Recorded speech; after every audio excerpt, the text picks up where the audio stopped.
Oi, pessoal, tudo bem com vocês? Espero que esteja tudo bem com vocês, tá bom? Para quem não me conhece, eu me chamo professora Nívia Regina e sou professora do componente curricular Educação Física e hoje venho com a temática Esportes e Práticas Corporais de Aventura para os 7º anos. Vamos lá? Gente, antes de começarmos a falar do esporte, e o que é esporte? O que significa o termo esporte?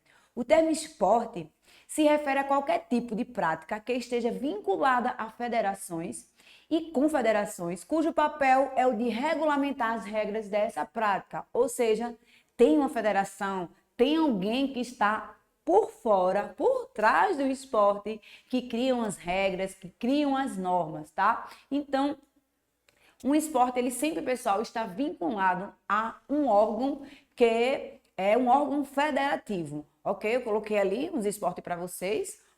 Não sei se vocês conseguem identificar o handball e o atletismo, ok? Vamos lá seguir e falar um pouco da historicidade dos esportes, né? Na antiguidade, pessoal, as práticas esportivas não se pareciam com as que conhecemos hoje.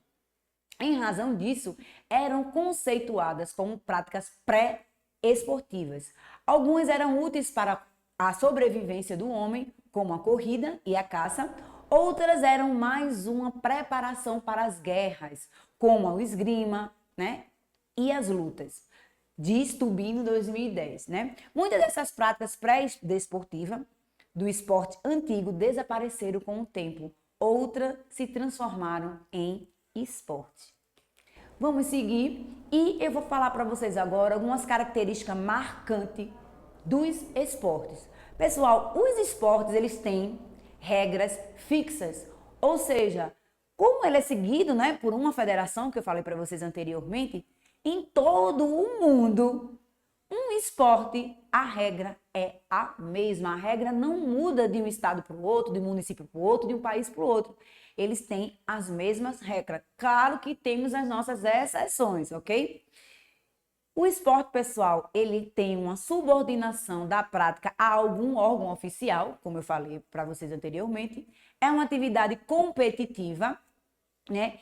E o esporte, ele também tem as suas recompensas, as suas premiações, além da satisfação e prazer de praticar um esporte. Então, essas são as 4 características mais fortes dos esportes, tá? E os esportes, desculpa, eles se dividem em 2 categorias, tá? Em relação à quantidade de atletas, os esportes individuais e os esportes coletivos. E como assim esportes individuais? Como eu falei antes, são aqueles praticados por apenas uma pessoa, individual, uma pessoa, ou seja, um atleta compete com o adversário individualmente. Exemplo, o judô, a natação, o ciclismo. Eu não vou concorrer em grupo, eu vou concorrer contra um adversário individualmente, eu. E o coletivo praticado por 2 ou mais pessoas em oposição à equipe adversária. Exemplos de esporte coletivo são o vôlei, futebol, basquete, handball, certo? Essas daí são os tipos de esportes individuais e coletivo. E vamos, pessoal, falar das dimensões sociais do esporte, que temos várias dimensões, ok? No âmbito educacional, o esporte educacional exige princípios mais formadores, norteadores por ideias socioeducativas. Deverá ser universal, ou seja, todos têm o direito de participar, garantindo os princípios da igualdade e equidade. Tem como foco organizar um saber acumulado historicamente com o objetivo de ensino, não servindo à indústria do esporte, ou seja, o esporte educacional, aquele esporte que vocês fazem na escola é um esporte para que vocês formem ideias, é um esporte que tem como princípio a igualdade, a equidade, é um esporte que tem o objetivo de ensino, ok? Vamos lá, trouxe alguns exemplos para vocês, vocês estão vendo aqui, ó, o esporte inclusivo, tem uma pessoa com deficiência física, junto com os colegas, brincando. Então, o esporte educacional, ele traz isso, a inclusão. Temos ali um grupo de colegas fazendo um futebol de botão, tá? O esporte escolar, ele deve contemplar o ser humano, crianças as mais amplas possibilidades de vivência que respeitem as características afeto-emocionais de cada aluno. Então, esse daí é o esporte no âmbito educacional. Vamos seguindo. Também temos o esporte, pessoal, no âmbito do lazer.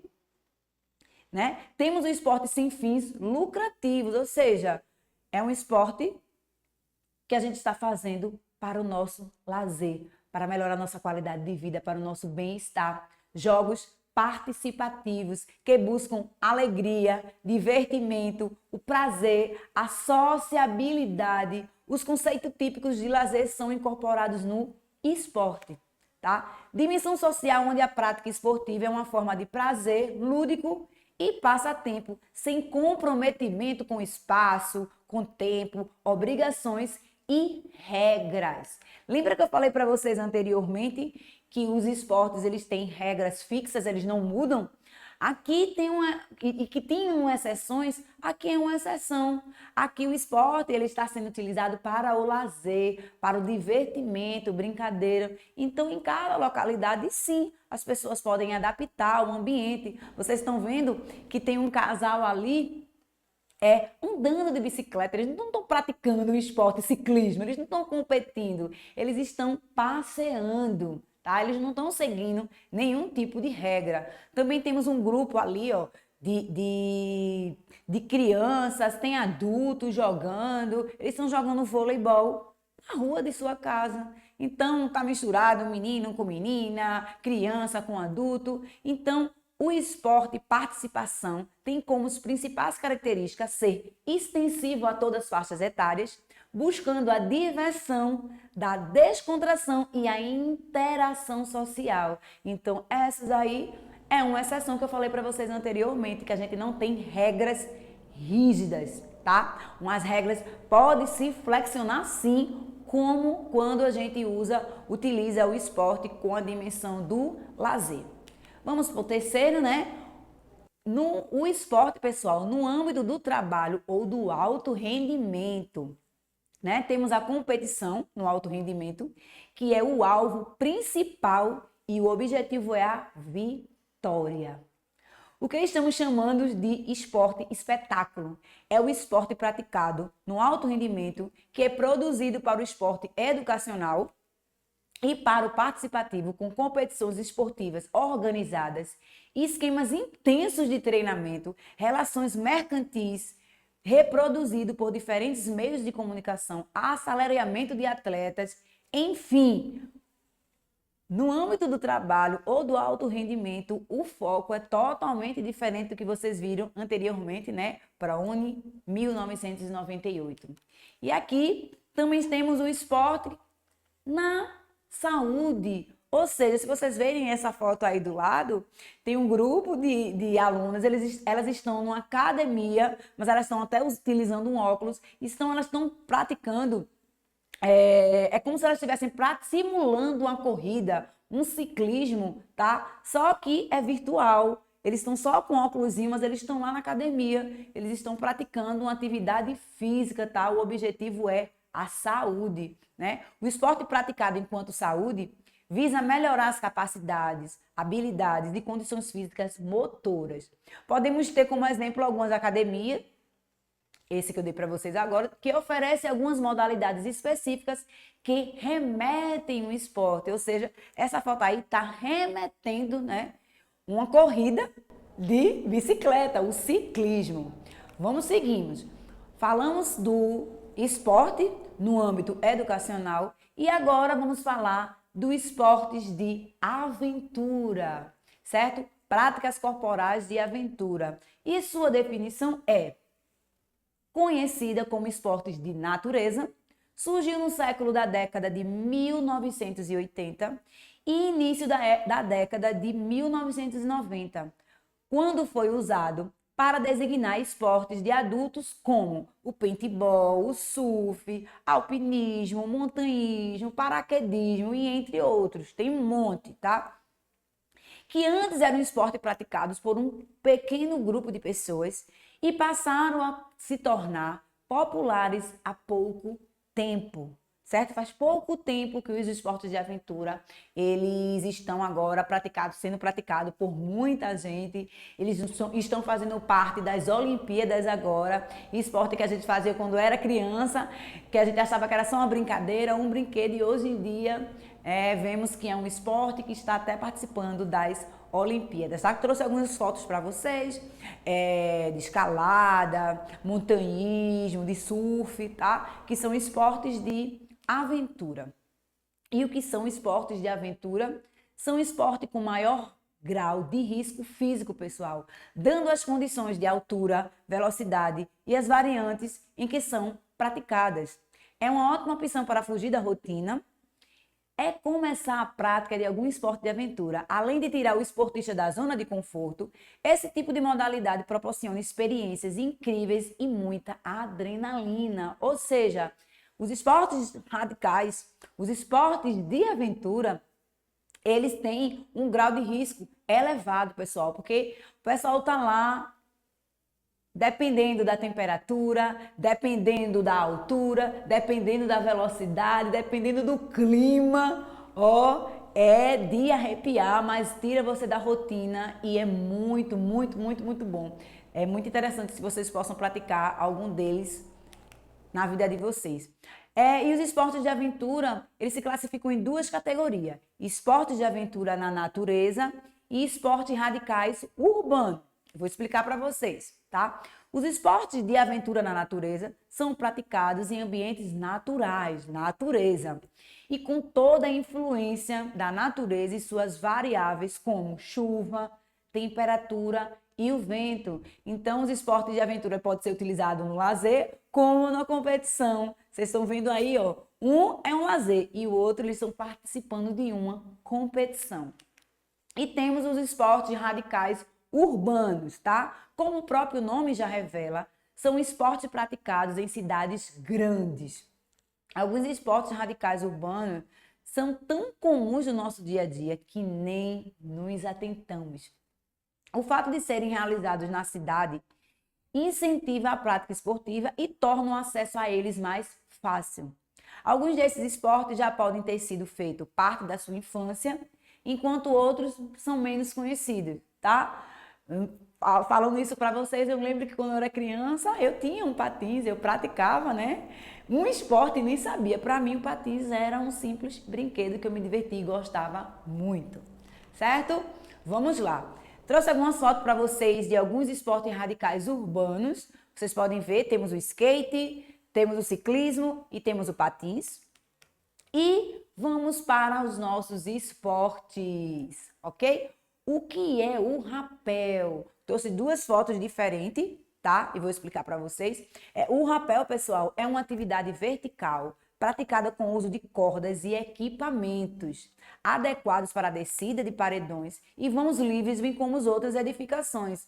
Esses esportes radicais de aventura, por conta da influência da natureza, que eu comentei com vocês antes, eles requerem que os atletas tenham equipamentos, eles que usam equipamentos de segurança, tá certo? Então, o rapel também é utilizado como técnica de salvamento e resgate, ou seja, uma foto você está vendo aí que eles estão praticando, o rapaz está praticando o rapel em uma montanha, está com os equipamentos de segurança, e no outro é o corpo de bombeiro, que ele pode fazer uma ação, pode fazer um salvamento, um resgate, utilizando o rapel.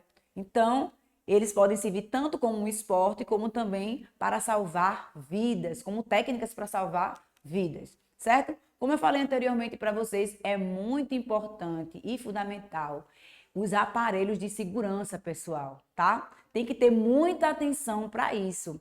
Para a realização dessas tarefas, é fundamental aparelhos certificados para a segurança dos praticantes, além de um bom condicionamento corporal, mental e uma boa alimentação saudável. Eu trouxe aí alguns equipamentos de segurança para vocês.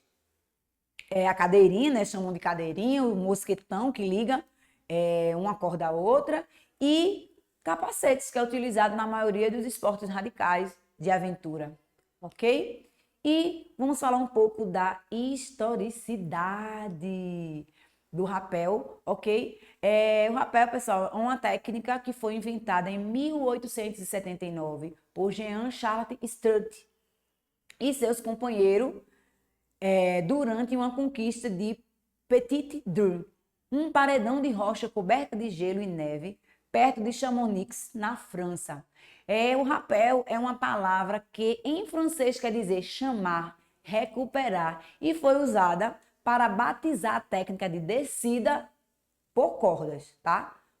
Uma técnica de descida por corda, perdão. No Brasil, o rapel apareceu há 15 anos com os primeiros espeleólogos, né? Pessoas que exploram cavidades naturais, tais como a formação de grutas, cavernas, fontes e águas subterrâneas, tá? Então, essa foto que eu coloquei aí, as pessoas fazem muito rapel, né? Em cachoeiras, a gente vê muito na televisão, as pessoas fazendo rapel em cachoeira, deve ser muito emocionante, deve liberar muita adrenalina, certo? E o nosso segundo esporte radical é o parkour. O objetivo do parkour é se deslocar de um ponto a outro de modo rápido e direto, sem desviar de obstáculo como muros, vãos ou carros. Eles devem ser transpostos com manobras que envolvem saltos, escaladas e nenhum equipamento além do próprio corpo. O espaço ideal para a prática é a paisagem urbana, ou seja, o parkour, diferentemente da escalada, né? O parkour, pessoal, ele não utiliza nenhum equipamento de segurança, tá? O ideal mesmo para a prática é a paisagem urbana. É muito lindo. Eu trouxe para vocês algumas fotos, né? Vou falar um pouco da historicidade, né? Que foi realizado por George Herbert. Ele montou um percurso para treinamento militar chamado de parcours militare, muito utilizado pelo exército francês. Daí surge o nome parcours. Tem origem em parcours, percurso em francês. Por isso que se deu o nome de parcours, porque parcours significa percurso em francês. Eu trouxe para vocês aqui, ó. Ele não tem equipamento nenhum, vocês podem ver, salta, rolamento, equilíbrios, tem passagem de muro, desmonte, aterrissagem, subida, descida, passagem por baixo de barra. É muito interessante, também acho perigoso, mas é muito radical mesmo e bonito de se ver, ok? E o terceiro esporte radical é o slackline. Vocês já ouviram falar do slackline? O slackline, pessoal, é um esporte de equilíbrio que utiliza uma fita de nylon esticada entre dois pontos fixos, permitindo aos praticantes andar e fazer manobras. Também conhecido como corda bamba, que significa linha folgada, e pode ser comparado ao cabo de aço usado por artistas circenses. Porém, sua flexibilidade permite criar saltos e manobras inusitadas. Coloquei aí em duas paisagens, tem uma na praia e uma no campo executando o slackline, tá? Como é que surgiu o slackline? Né? O desporto surgiu no ano de 1980 nos campos de escaladas no Vale de Yosemite, nos Estados Unidos. Os escaladores passaram semanas acampando em busca de novas vias de escalada e nos tempos mais vagos, eles esticavam suas fitas de escalada através de equipamentos para se equilibrar, né? Para equilibrar-se e caminhar. Daí surgiu o slackline, ok? E para finalizar, nós temos a sugestão de atividade, certo? Essa atividade, pessoal, vocês podem fazer e mostrar para o professor de vocês. Vocês também podem compartilhar comigo no Instagram. Eu coloquei meu Instagram aí embaixo, é @prof.niviaregina, tá? E eu coloquei duas sugestões de atividade.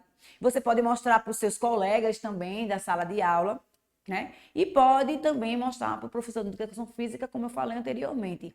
A primeira sugestão é: você já praticou um esporte de aventura? Fale sobre o esporte e sua experiência com ele. Lembra que eu falei no início que eu praticava um esporte quando era criança e eu nem sabia que era um esporte? E a segunda sugestão é pesquisar qual a classificação dos esportes de acordo com a sua forma de jogar E quanto ao seu objetivo? Eita, professora, volta lá a aula, assiste direitinho e vejam como é que a gente pode classificar os esportes, ok? Gente, espero que vocês tenham gostado da aula, que tenham aprendido sobre como o esporte, né, ele pode ser praticado em várias dimensões e também alguns exemplos de esportes radicais de aventura urbana. Espero que vocês tenham gostado e até a próxima, pessoal!